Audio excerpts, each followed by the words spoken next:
दोस्तों, अपने आप से एक सवाल पूछना कि क्या कभी ऐसा हुआ है कि आप अपने लाइफस्टाइल में बहुत खुश थे, लेकिन जैसे ही आप किसी और की लाइफस्टाइल को देखते हैं तो आपका मन अचानक घबरा जाता है।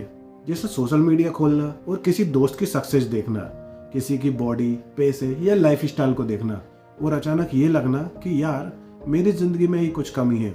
अगर ऐसा है तो दोस्तों, मैं आपको डराना नहीं चाहता, लेकिन आपको सच बताना भी बहुत जरूरी है। कंपैरिजन चुपचाप आपके दिमाग को बर्बाद कर रहा है और सबसे खतरनाक बात यह है कि आपको इसका एहसास तक नहीं है। आज के इस वीडियो में मैं आपको साइकोलॉजी के जरिए में ये समझाऊंगा कि कंपैरिजन कैसे आपके दिमाग, कॉन्फिडेंस और फ्यूचर को अंदर से खोखला कर रहा है। इस वीडियो को अंत तक जरूर देखना, क्योंकि हो सकता है आपकी सबसे बड़ी प्रॉब्लम आपकी सोच ही हो। दोस्तों, सबसे बड़ा सवाल है कि कंपैरिजन आखिर होता क्या है। साइकोलॉजी में कंपैरिजन एक नेचुरल प्रोसेस है। इंसान अपने आप को दूसरे से कंपेयर करता है ताकि वो ये समझ सके कि आखिर वो स्टैंड कहाँ करता है। लेकिन प्रॉब्लम यहीं से शुरू होती है, जहाँ कंपैरिजन गाइडेंस नहीं बल्कि जजमेंट बन जाता है। जब आप खुद से नहीं बल्कि दूसरों से अपनी वैल्यू तय करवाते हैं, और यहीं से दिमाग का डाउनफॉल शुरू होता है। कंपैरिजन धीरे धीरे आपकी सोच पर कब्जा कर लेता है और आपको पता भी नहीं चलता कि आप अपने ही अगेंस्ट खड़े हो चुके हैं। तो आइए जानते हैं कि कंपैरिजन आपके दिमाग को नुकसान कैसे पहुंचाता है। तो पॉइंट नंबर 1, कंपैरिजन डर पैदा करता है। कंपैरिजन का पहला असर होता है डर। जब आप किसी और की सक्सेस को देखते हैं तो आपके दिमाग में एक डर पैदा होता है। अगर मैं पीछे रह गया तो, अगर मैं कभी ये सब बन ही नहीं पाया, या अगर मुझे लोग अनसक्सेसफुल समझने लगे।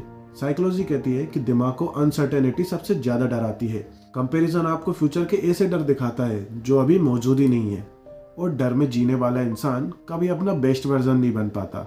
Point number 2, comparison self worth को मार देता है।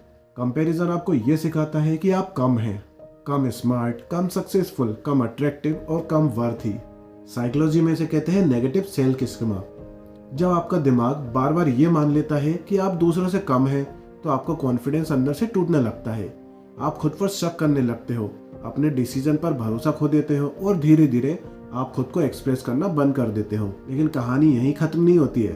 पॉइंट नंबर 3 है सोशल मीडिया कंपैरिजन, जो कि सबसे खतरनाक जहर होता है। सोशल मीडिया कंपैरिजन साइकोलॉजी का सबसे डेंजरस ट्रैप है। क्यों?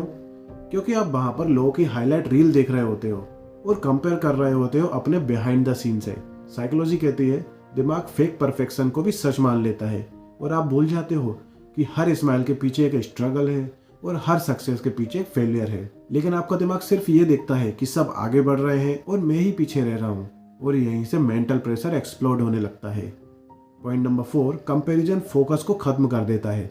जब आप कंपेयर करते हैं तो आपका ध्यान आपके रास्ते से हट जाता है और आप ये सोचने लगते हो कि वो इतना कमा रहा है, वो मुझसे इतना आगे निकल गया है और मैं ऐसा क्यों नहीं हूँ। ये साइकोलॉजी कहती है कि जहाँ पर आपका फोकस जाता है वहीं पर आपकी एनर्जी भी जाती है। कंपैरिजन आपकी एनर्जी को खुद को बेहतर बनाने में नहीं बल्कि दूसरों को देखने में खर्च करवाता है, और इसलिए बिना फोकस के कोई भी इंसान कंसिस्टेंट नहीं रह पाता। पॉइंट नंबर 5, कंपैरिजन मोटिवेशन को क्यों खत्म कर देता है। शुरुआत में कंपैरिजन आपको बहुत एक्साइट कर सकता है। आप सोचते हैं मैं भी ऐसा बनूंगा, लेकिन जब रिजल्ट नहीं दिखते तो एक्साइटमेंट फ्रस्ट्रेशन में बदल जाती है। साइकोलॉजी में इसे कहते हैं मोटिवेशनल कोलैप्स।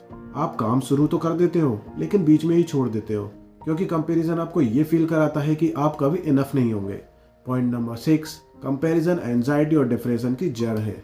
साइकोलॉजी की रिसर्च बताती है कि एक्सेसिव कंपैरिजन एंजाइटी और डिप्रेशन को जन्म देता है। क्यों? क्योंकि आप हर समय खुद को जज कर रहे होते हो, खुद को प्रूव करने की कोशिश कर रहे होते हो और कभी भी सेटिस्फाई नहीं होते हो। आपका दिमाग रिलैक्स करना भूल जाता है, और जो दिमाग शांत नहीं हो पाता है वो धीरे धीरे खुद को खोने लगता है। इसलिए दोस्तों, अब सवाल ये है कि हम कंपैरिजन से बाहर क्यों नहीं निकल पाते।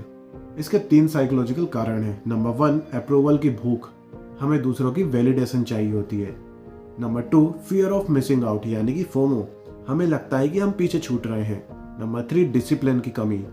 हम अपने माइंड को कंट्रोल ही नहीं करते।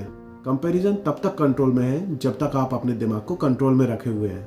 साइकोलॉजी कहती है कि कंपैरिजन को खत्म करने का मतलब दूसरों को देखना बंद करना नहीं है, बल्कि खुद की ग्रोथ पर ध्यान देना होता है। जब आप अपने गोल्स को क्लियर रखते हैं, अपनी प्रोसेस को ट्रैक करते हैं और रोज खुद से बेहतर बनने पर फोकस करते हैं, तो कंपैरिजन की आवाज धीरे धीरे कम होने लगती है। इसलिए दोस्तों, अगर आपको ये समझ आ गया है कि कंपैरिजन कैसे आपके दिमाग को बर्बाद करता है, तो अब अगला सवाल ये है कि खुद को कंसिस्टेंट और डिसिप्लिन कैसे बनाएं।